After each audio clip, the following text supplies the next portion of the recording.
Hello, welcome to the Diversity Programs Information Session. My name is Tina J. Bosenpim, and I am the Assistant Director of Evaluation and Outcomes for the Office of Academic Affairs and the Interim Emmy Coordinator. I'm joined today by Renako Goldstone, Program Coordinator for the Office of Diversity Education and Research. Thank you all for joining us. If you have any questions after our webinar today, please email us at diversityprograms@downstate.edu. You can find additional information on our website as well. The webinar will be posted on the website next week for anyone who wants to review the material again. At the end of the presentation, we will open the floor for questions. Please type in your questions and we will answer them in the order in which they are received. If you see a question that you would like answered, instead of asking it again, you may upvote the question, and questions with the most upvotes will move to the top of the question queue and be answered first. Please also wait until the end of the session to start entering questions. The answers to some of your questions may already be answered during the presentation. I promise you, after the presentation, you will have plenty of time to ask additional questions. The purpose of the webinar is to provide all of you with information on our programs that we offer here during the summer. All of the programs are designed to enhance your academic profile so that you'll be stronger candidates in your pursuit of a career in the health field. During the session, you will learn the eligibility requirements for the programs and get application deadlines. You will also learn a little bit about Downstate and its 5 colleges. And of course, you will get answers to your most pressing questions.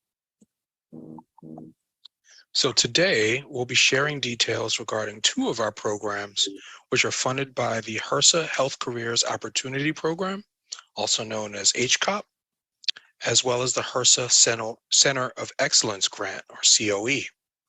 And so those programs include the Exploring Health Careers Program and the Early Medical Education Program. So currently, our office has formal agreements with specific colleges and universities.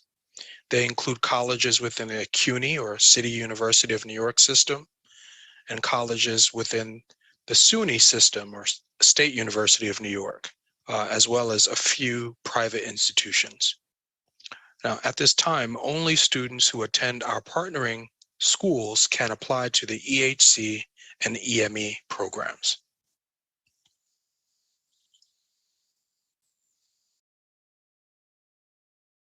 Okay, so we're going to start off with a brief overview of SUNY Downstate Health Sciences University and why it's so special. So SUNY Downstate consists of 5 schools and colleges: the College of Medicine, the School of Graduate Studies, College of Nursing, the School of Health Professions, and the School of Public Health. Each college offers degrees in numerous areas of study.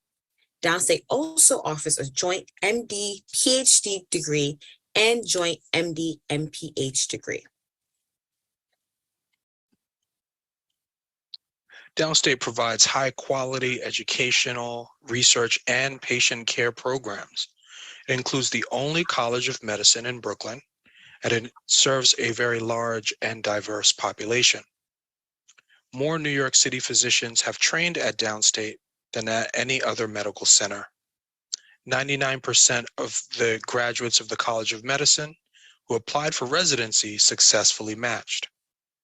Downstate also offers dynamic, efficient, and relevant programs in its School of Public Health, School of Health Professions, and College of Nursing. So now I'm going to talk a little bit about the Exploring Health Careers program.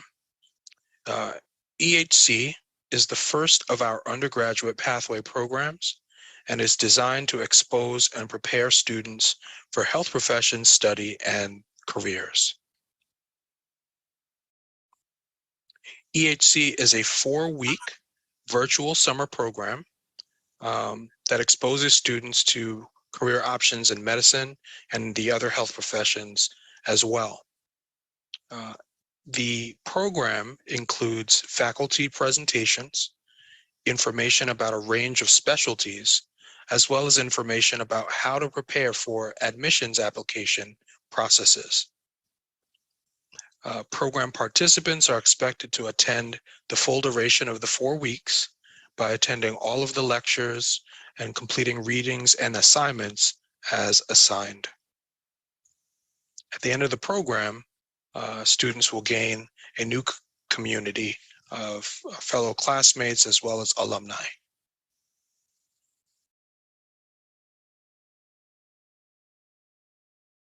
So who can apply to EHC?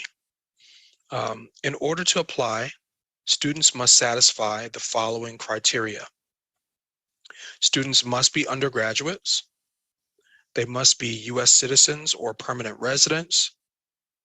They must be educationally or financially disadvantaged. And they must be currently enrolled in one of our partnering colleges as freshmen, sophomores, or juniors. Students must have completed at least one semester that includes science or math coursework. And students must have at least a 2.5 GPA.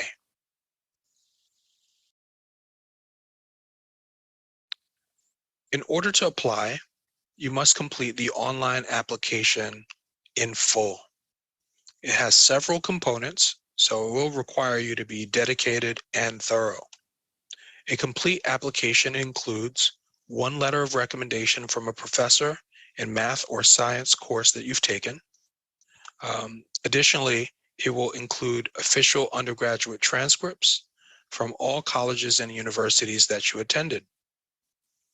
Most institutions allow for passcode protected e-transcripts to be sent, and if not, official transcripts can be sent from your school's registrar's office as well. Just keep in mind that because postal mail is slower than electronic mail, we recommend that you request and send your transcripts early on in the application window.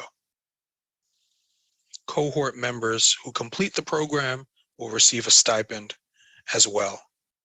The deadline for the application for EHC is March 21st. So we are now going to discuss the Early Medical Education Program, or EMI for short. So the Early Medical Education Program is an initiative to increase the competitiveness of pre-medical students by providing exam preparation and academic support. During your summer here, you will learn time and stress management skills and have an opportunity to build important relationships that will carry on into medical school.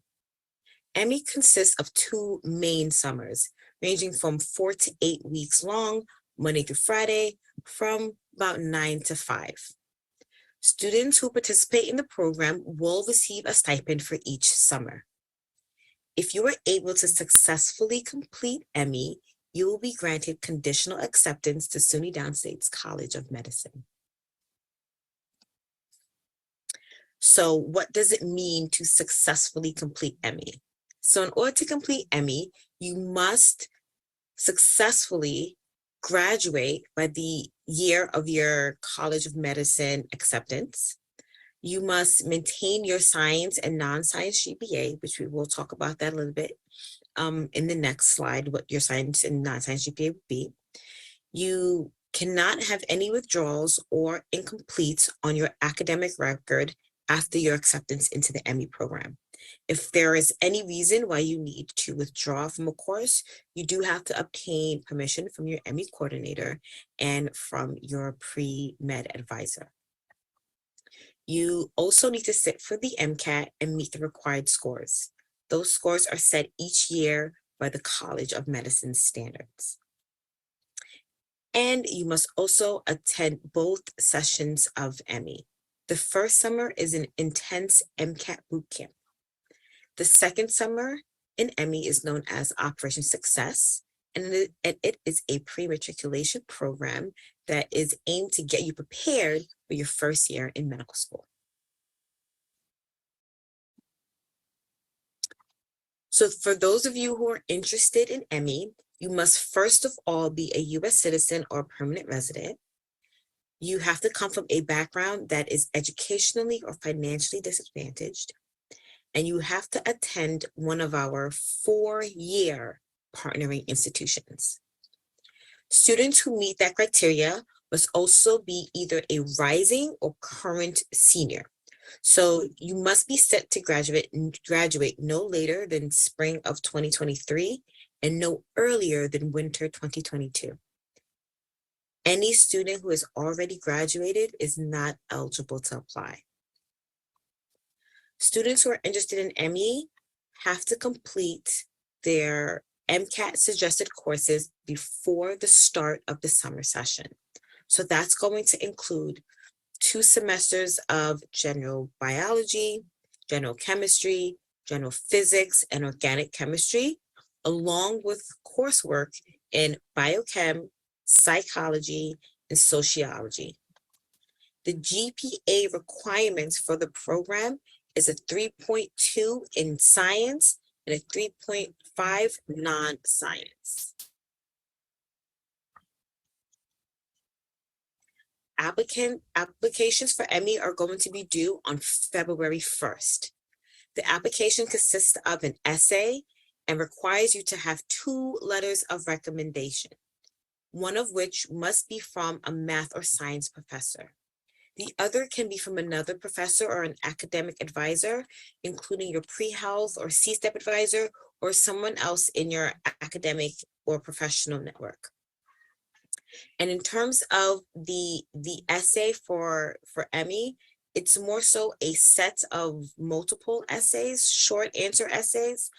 It's not going to be a personal statement that you're going to have to just write and upload, but there'll be a few short answer questions in which there are some that you have to answer and a few that you have a choice to answer. And that's kind of how the essay portion of the Emmy application will go.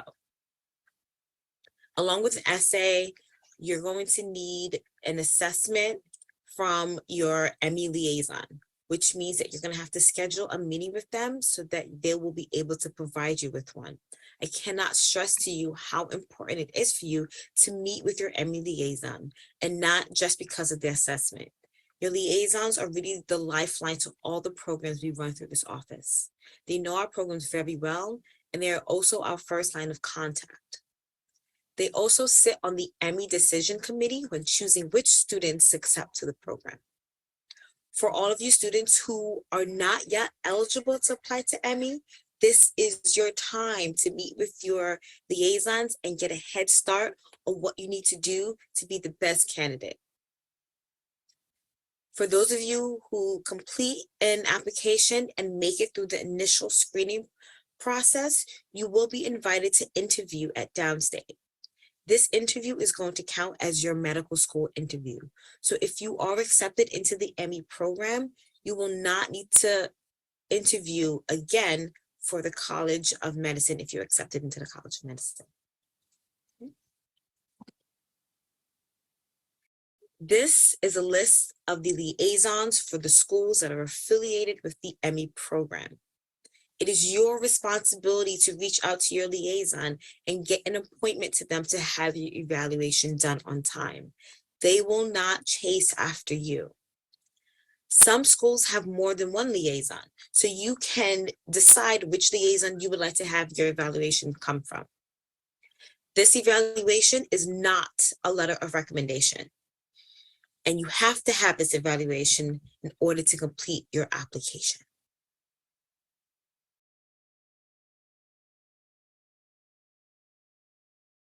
So now that you've heard about our programs, you might be interested in when you can apply. And our applications will be available on our website at the end of this month.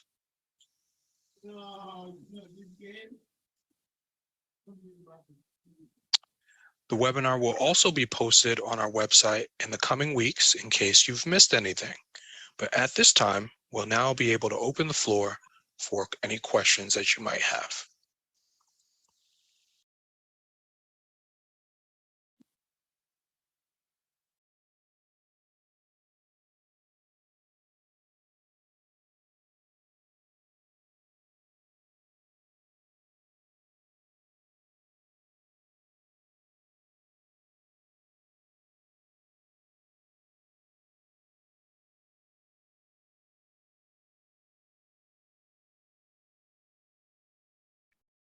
Okay, everyone, so this is your time to go ahead and populate the Q&A and put all your questions in there. I'm going to give everyone some time to do so, so that you can have all your questions answered. Just a few things I want to note while you guys are populating the questions in the Q&A. There was one slide that showed the liaisons for each school, and within there, for St. Francis, it showed St. Francis University. It should say St. Francis College, okay? So our affiliate school is St. Francis College, and you'll see that also when you apply. When you go into the application, there is also a list of liaisons and colleges in there, so you don't have to try to remember who everyone is, but it is St. Francis College. And for all of you guys who have received the Emmy flyer, the due date on the flyer says February 21st, but the date is February 1st, okay? So February 1st is the due date for the Emmy program.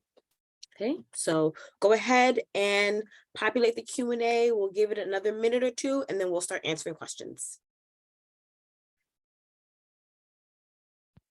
Thank you all for joining this webinar.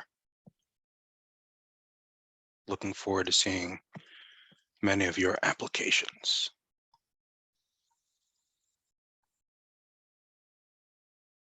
Also, just as a reminder, folks, you can upvote questions as well that are being asked.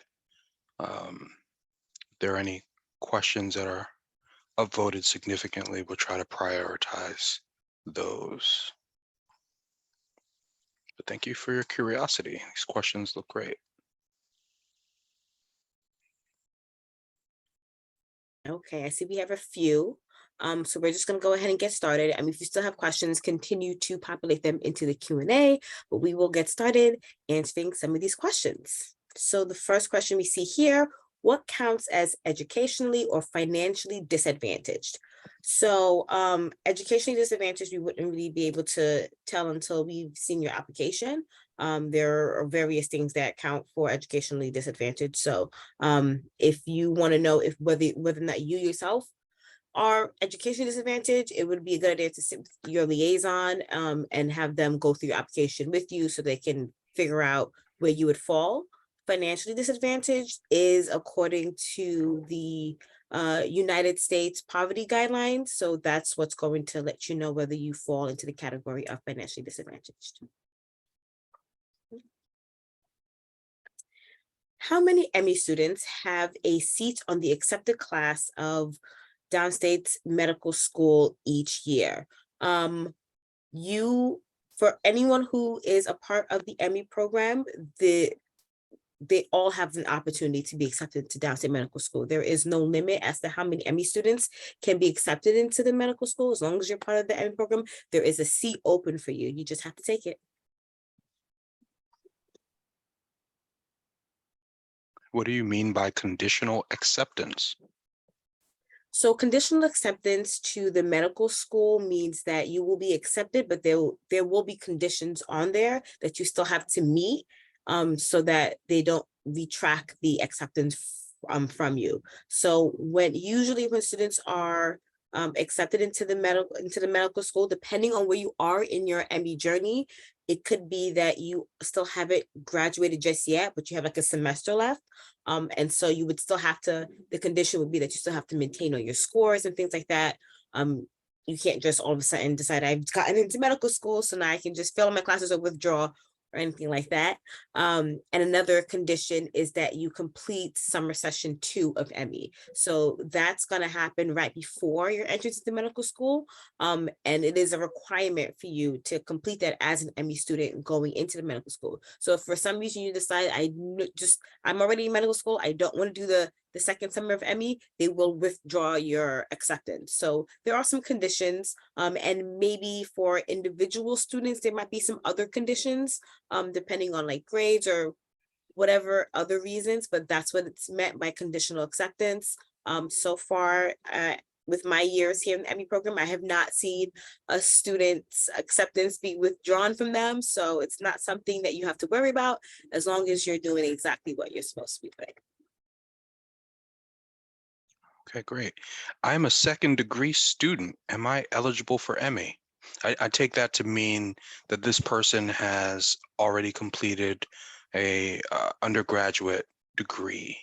So if your second degree if you have an undergraduate degree and you are going for an additional undergraduate degree, then no, you will not be eligible for the ME program. It is for first degree students. That doesn't count if you have like an associate's degree and then you're going to an undergraduate degree, then you're fine. You can apply. But if you already have an undergraduate degree and you're going for a second one, then no, you will not be eligible for the program. Okay, great. For someone who is interested in the ME program, but already sat for the MCAT and had a relatively competitive score, should they apply? So should this person apply if they already have a competitive MCAT score? Guess Well, that's a short way of asking it. Well, what I would say is that students who have already sat for the MCAT and already have a score that's competitive enough to get into medical school, just apply in the open market. Because for one thing, that the ME program is really geared towards students who we feel are going to need the program. And if you're already in a position where you don't really need the program, wouldn't be really fair for you to take a seat away from someone who might really need the support, especially the MCAT prep. And also with Downstate, we do have a holistic review. And so if you are really interested in applying to Downstate and you have a competitive score in the MCAT, you have a good chance. So go ahead and apply in open market. It also gives you the opportunity to apply to other schools as well. Whereas if you apply, if you get in with ME, you will not have opportunities to apply to any other school. So that's what I would say for anyone who already has sat for an MCAT and has good scores. Okay. See, the next question is, can the letter of recommendation come from a previous employer or internship? So I'll just speak for exploring health careers first. And Tina, you may speak on ME, but really we want an academic letter of recommendation. So ideally someone from a math or science professor in a course that you have taken for that recommendation to count. And for the ME program, one of your letters of recommendation can come from a previous employer or an internship. We really do want you guys to get letters from people who know you best and who are really going to give you a really good letter of recommendation. One letter does have to be from a math or science professor for sure, but the other one can be from someone from your employment or educational network that you feel can really write you a solid letter of recommendation. Absolutely. And so if there are any underclassmen who are on this webinar who are seeking letters of recommendation, it's one of those things, especially since it's the fall semester, if it is your first semester in school or maybe the first semester of your second year, I just would recommend that you touch base with your professors and make sure that they know you so that you can request a letter of recommendation. You don't sort of get tripped up in the ask.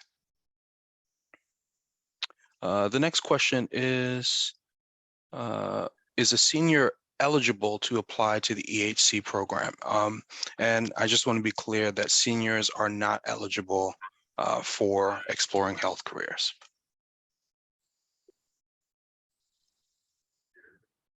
Can you go back on the slide you were just talking about? I'm not really sure what slide you were talking about, Fantasia. But maybe you could clarify in the chat somewhere. Okay. Just to clarify, if I'm aiming to graduate fall 2023, can I apply for this round of applications? So I'm not sure which program you're talking about. And for those of you who are writing in the question and answer, if you are speaking of a specific program, please can you just add that into your answer. So if you're graduating fall 2023, which is next year fall, then yes, you would be eligible to apply to the ME program. And for EHC? And for EHC, the same. If you are, as long as you're not going to be graduating in the spring of 2023, you are eligible to apply to Exploring Health Careers. What is the MCAT score successfully to complete the ME program? So that score is determined by the College of Medicine every year, and that changes. So we don't have scores from us to give you, but by the time you are accepted into the ME program, you will have some recommended scores. But what we tell all of our students is just to do your best on the MCAT. That's what we need from our ME students, is that they do their absolute best on the MCAT, because everyone's journey is different and the way the scores are reviewed for every student is going to be different. What if you're a current freshman? Will these programs be available in later years? Yes. Yes. If you're still being funded, yes. Yeah, I was going to say that in transparency, all programs are dependent on funding. We, as was mentioned earlier in the webinar, we're funded by HRSA, and so it all depends on funding cycles. Bigger than both Miss Tina and I to decide. So if you are a current freshman, though, this is a great year for you to apply to the EHC program, and then in the coming years, be able to apply to some of the other programs.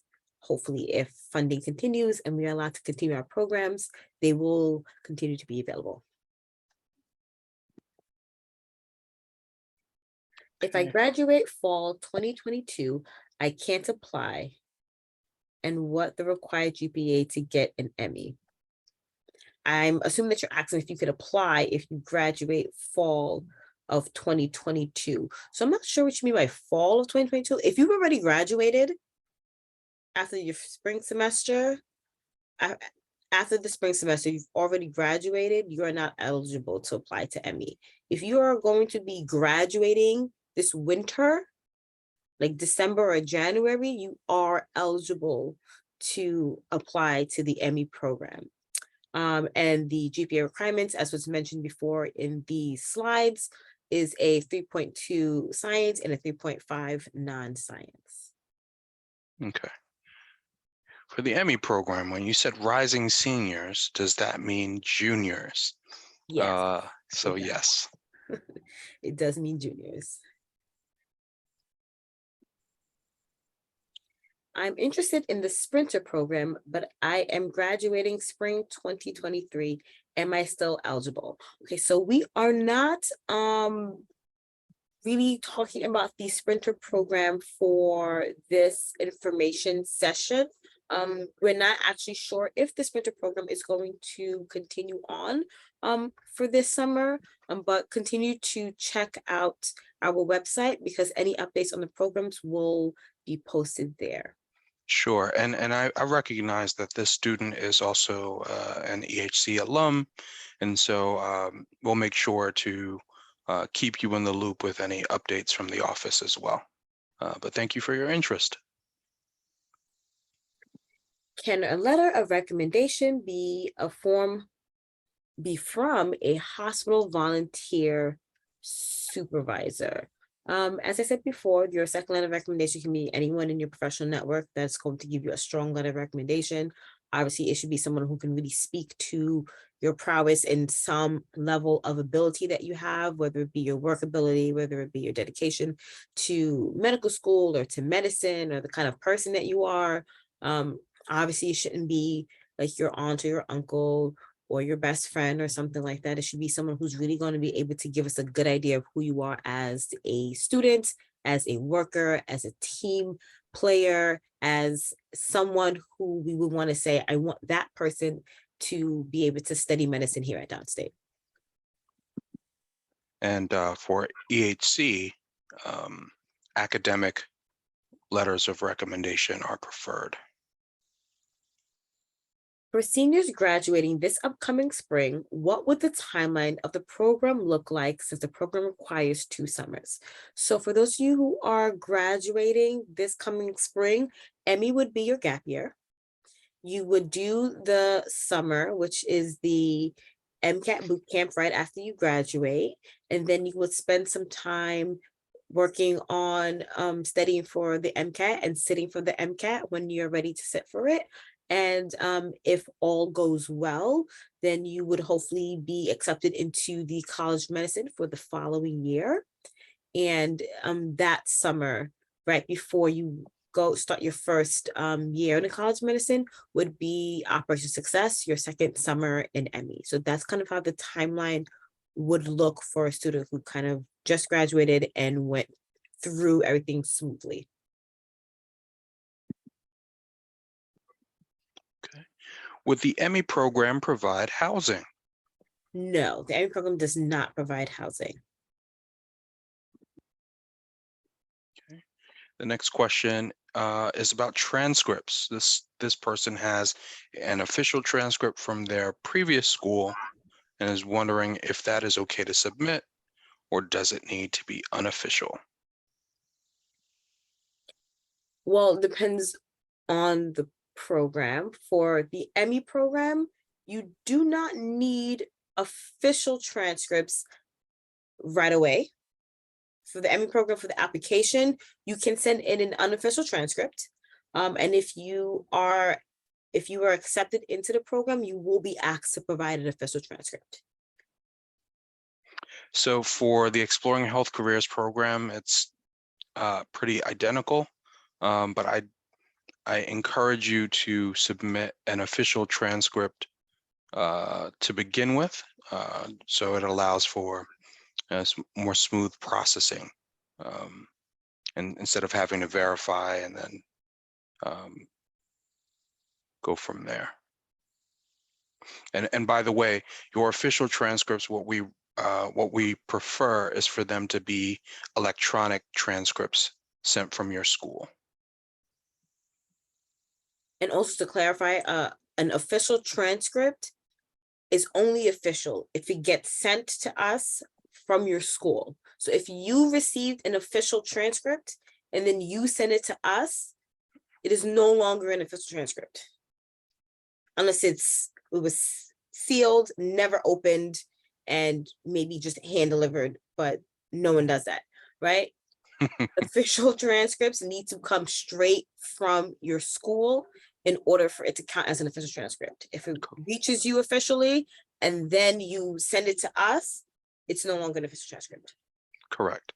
And so for those unfamiliar, you can request this typically from your school's bursar, or online within your school's website.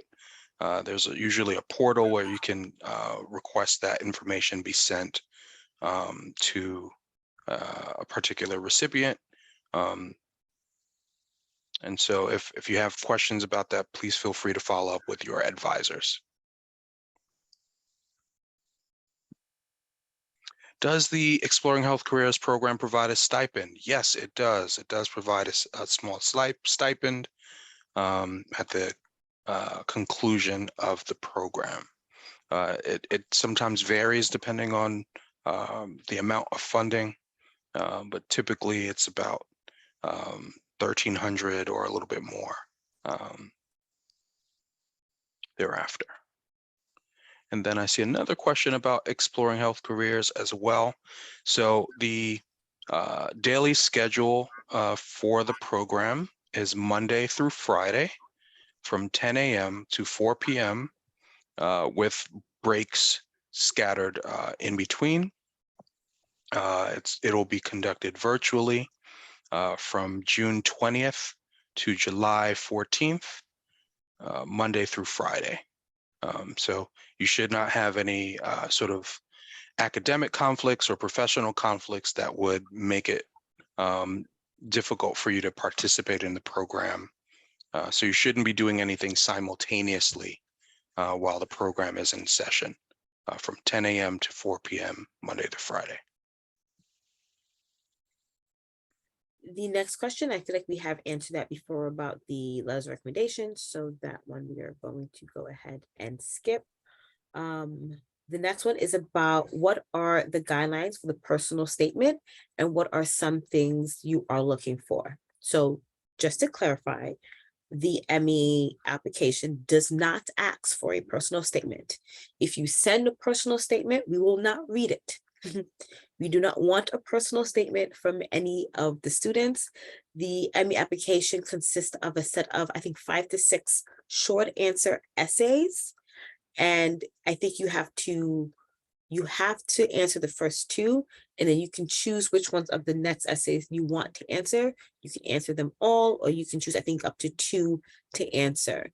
The point of these essays is to really get to know who you are as a student and as a person, because we are not just looking for people with great grades. That's not what the Emmy program is about. That's not what it's for. Yes, the students who are part of the program do have great grades, but we are mostly looking for your story and who you are as a person. And that is how we decide very largely who we want to be a part of the program. So there is no personal statement for Emmy. It's a set of essay questions, and you'll see them when you start to your application. You don't have to finish your application all in one sitting. You can look at the questions and draft it out. And then when you're ready to finally put it in there and submit it, you'll have the time to do so.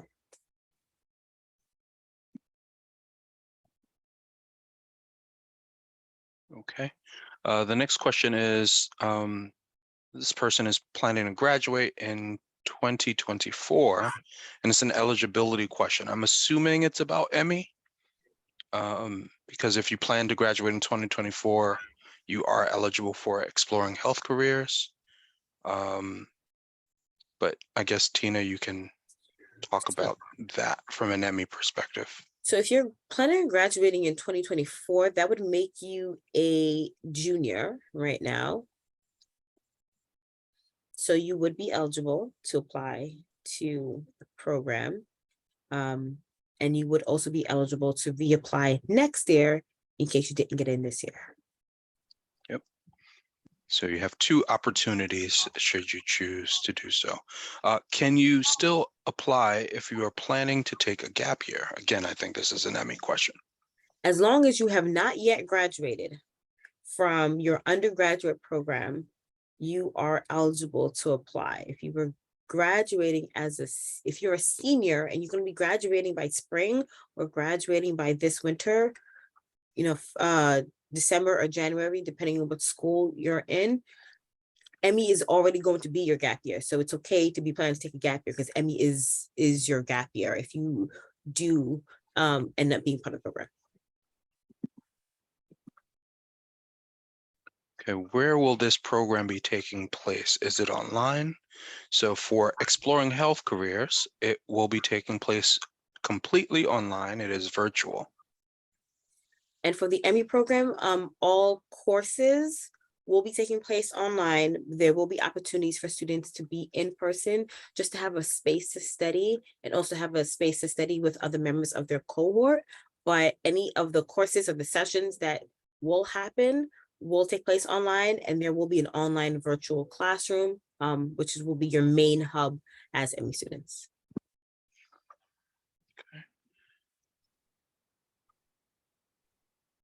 How does this okay, I guess the person is trying to understand the application deadline, but I'm interpreting this to mean that just to be clear, our applications will be available for you to access at the end of October. So you can access them and create an account via our website.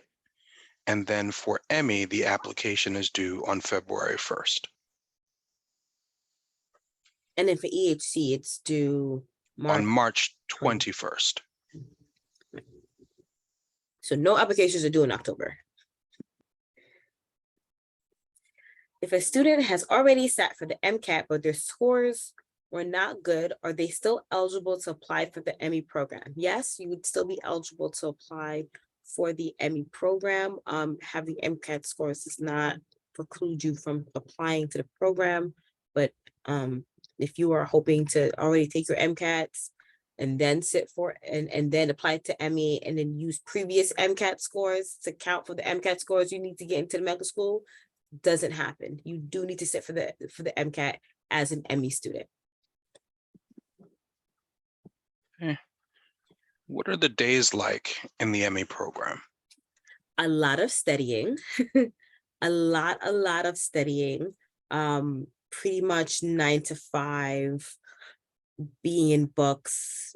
There are some, you'll be with your other classmates, studying together, sometimes studying in groups, things like that.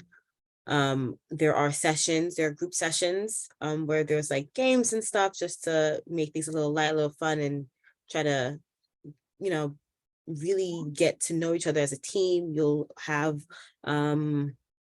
stress management courses, you'll have study skills courses, but the majority of ME is really just studying and really getting yourselves in a place where you'll be ready to take an MCAT at some point.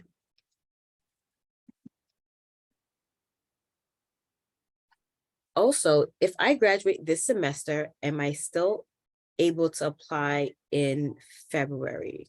If you are graduating this semester, which is winter, you are eligible to apply for ME. You're not eligible for EHC. That's correct. If a student gets accepted in 2023, when would they matriculate into SUNY Downstate? Okay, so if you get accepted as an ME student for 2023, you would be matriculating into Downstate in 2024. And then possibly another chance in 2025, depending on your journey through ME. But the year you get accepted, which for this year would be 2023, the next year would be the first year you'd be eligible to matriculate into Downstate. Okay. How can someone make the most of their ME experience? I think one of the major parts of ME is the kind of support that you get from your peers and from the ME coordinator and from the Office of Diversity. So to make the most of your experience, I'd say to utilize all of your support systems, be a support system for your peers, use all the resources that is given to you, and to prioritize in your life your trajectory through this program so you can make it to the other side, which is medical school.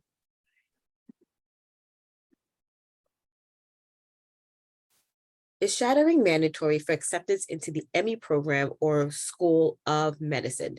So I can only speak on the ME program. We do not require for you to have shadowing experiences.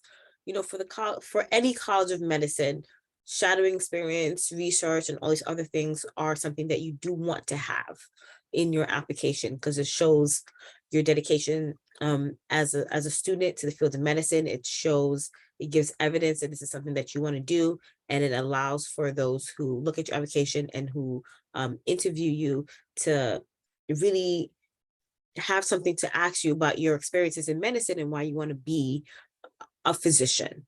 The ME program, similar, does like to see these things, but it's not a requirement. We are looking at the student as a whole, you know, and for some students, shadowing is a possibility. Taking time off to do this is a possibility. For some students, it's not. So it really is more about your story and what shadowing or lack of shadowing looks like in your story versus whether you've had shadowing experience or you have not had shadowing experience.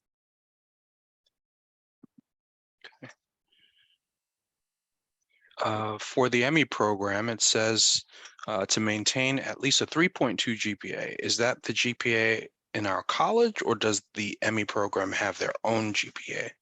That is a GPA in your college. You do not have a separate GPA. These are for your classes in your institution.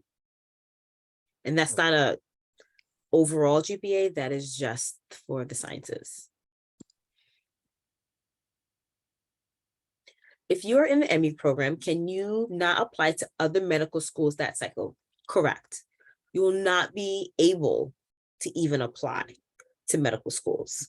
If you were in the ME program, you will be given a special designation, which will preclude you from applying to any other medical school. So if you know that Downstate is the school for you, and no matter what happens, you want to be at Downstate, then the ME program is perfect for you.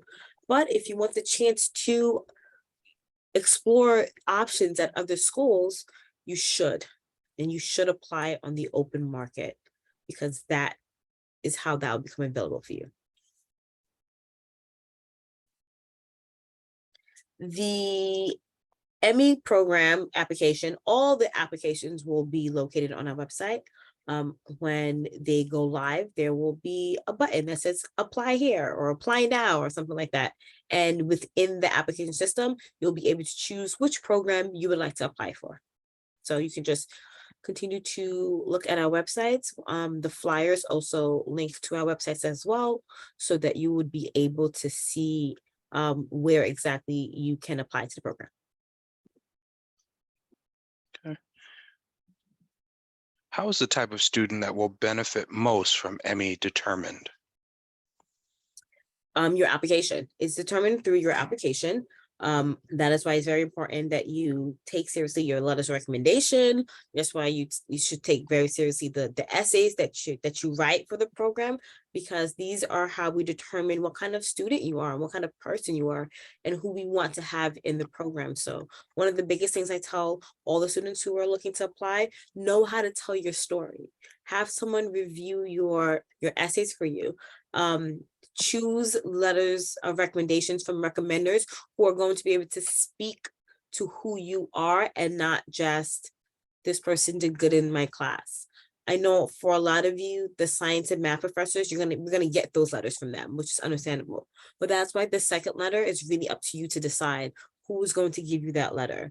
And barring that it's not a family member or something like that, it should really be someone who's going to be able to say, you know what, this person is great because of this. I've worked with them here, and these are the great things I know about them.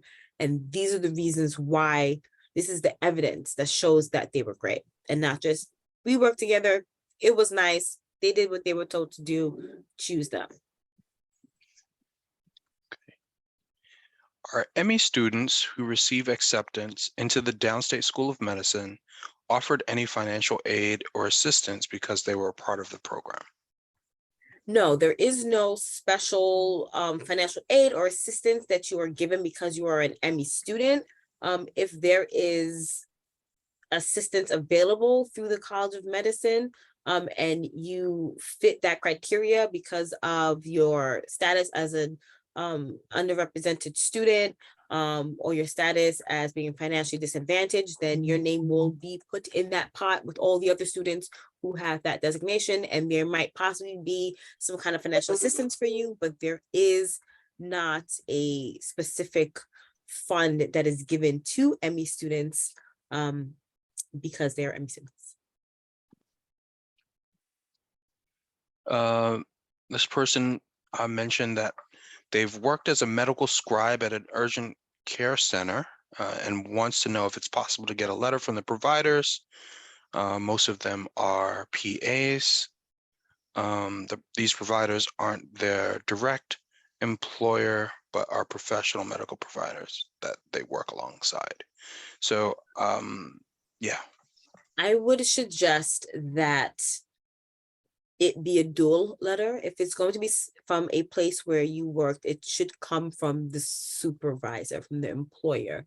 And it is okay if it is a letter that is signed by both the supervisor and someone who, like a PA who you were working alongside with, but it should come from a supervisor and not someone who you kind of just worked with. Do ME students receive an MCAT fee waiver? No, not because you're an ME student. If you need a fee waiver and you qualify for a fee waiver, then you have to go through the application process as with any other student who is taking the MCAT. And that's through the AMCAS system, the double AMC system.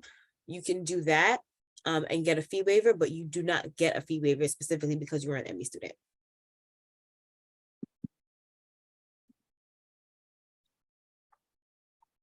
If I wanted to apply for the Emmy program, but graduate in spring 2023, would they have to complete all the required courses by February?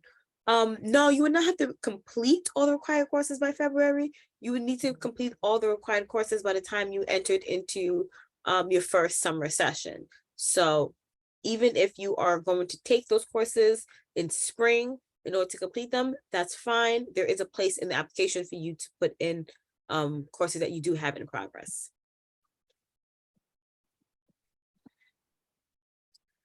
Is it more competitive to apply to Downstate on the open market or through Emmy? They are both equally competitive for their own various reasons. One is not more competitive than the other. They just have different criterias. To me, one has less space than the other. One has a lot more applicants than the other. Obviously, you can imagine the number of applicants that come to the College of Medicine is going to outweigh the number of applicants that apply to the Emmy program, but Emmy program also has less seats, and the application process is, well, they're both application processes are holistic. So that is one really good thing about Downstate and the Emmy program, is that we do really like to look at students for who they are as a whole. But there are a lot less seats in the Emmy program for students to be able to be a part of. Okay. When would we know whether we are accepted to the Emmy program or not? How long would it take after the applications are due? Well, after the applications are due, interviews usually happen sometime in March, and then the decision committee usually meets sometime in April. So it could take up to 2 months before you are made aware if you have been accepted into the Emmy program. Can an advisor write a letter of recommendation? For the Emmy program, if it's like an academic advisor, yes, they can write a letter of recommendation. If it's just like a personal advisor that you have who advises you on the side because they're your friend, or they're like they work with your mom and they've just been a good mentor to you, and then they want to write you a letter of recommendation, I would say don't go that route. Those are not going to be looked at as strongly. But if you have an advisor from employment, or an academic advisor, or a C-step advisor, people like that, that's absolutely fine. Is there a chance that Emmy will be held in person during 2023? There's always a chance that something can happen. Is it being planned to be held in person in 2023? No, that is not the plan. As of now, we are hoping to keep the program virtual for various reasons. It is helpful for students who are not from the greater New York area. It allows them to be able to participate in the program and not have to worry about housing and how to get here and how to pay to live in expensive Brooklyn for a summer. Since shadowing is an opportunity that is difficult to get, if you get accepted to the Emmy program, can you place us in the hospital with a doctor to do shadowing? At this time, Emmy has not been able to do shadowing for some time now, since COVID. The reason for you needing to shadow a lot of the times is to strengthen your application for medical school. But when you are already an Emmy student, they are accepting you for exactly who you are and exactly what you've done already. So although it's great to still have shadowing opportunities, and if you can get it, then by all means do so. It is not going to make or break your entrance into the medical school if you are accepted into Emmy.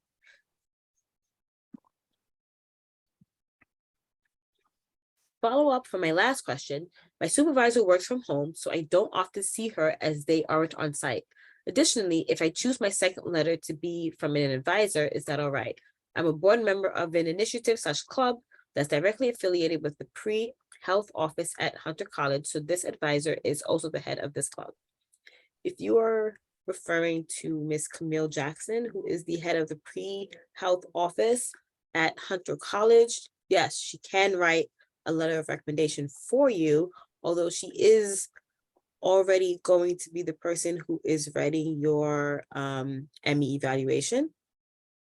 So if there is a chance for you to get a letter from someone else so that you have that on top of already what's going to be an evaluation, then that is a good idea. Even if your supervisor does work from home, they can still sign the letter and say that they agree to everything that the person who is writing the letter says. You do really need to get a letter. If you're going to get it from an employment field, you need to get it from someone who supervises you and not just someone who you work with. It has to be someone with some level of authority over you. So as long as the person has a level of authority over you, you can have that letter, but your direct supervisor, who even though they work from home, they can still sign the letter as well, saying that they agree with everything that the other person has written in the letter for you. Would the ME program affect the tuition in any way, or would the attendance tuition be the same as typical medical school? ME does not affect the tuition in medical school. Medical school is exactly what it is, regardless of not if you're in the ME program.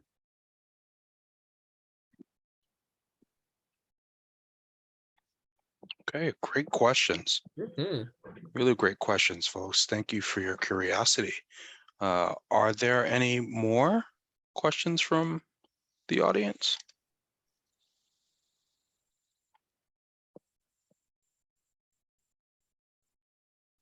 I see one. What is the Sprinter program? So the Sprinter program is a summer research program that's offered through our office, the Office of Diversity, Education, and Research. However, it is currently on hold for the 2023 cycle. If there are any updates, regarding the Sprinter program, we will notify everyone via our website as well as via the pre-health advisor relationships that we have. So keep posted for that, stand by for that.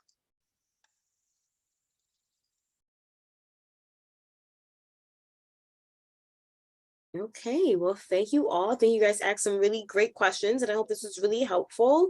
Oh, well, I see another question just came in. Any advice to make an ME application stand out? I think, as I said before, just know how to tell your story. That's what's going to be super important. Knowing how to tell your story and having other people, recommenders and things, know how to tell your story as well, because your story is really what's going to get you far in this. So now, please, if you have any other questions, go ahead and email us at diversityprograms@downstate.edu, and we'll be happy to answer any other questions that you might still have on the program. After this session, this video will be posted sometime maybe next week or the week after on our website so that you can review it again.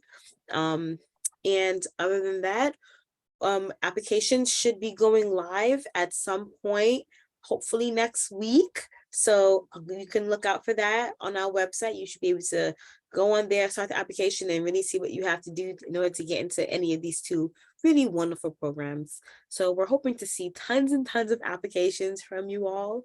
Thank you so much for joining us today, and good luck. Take care, everyone. Best of luck on your applications.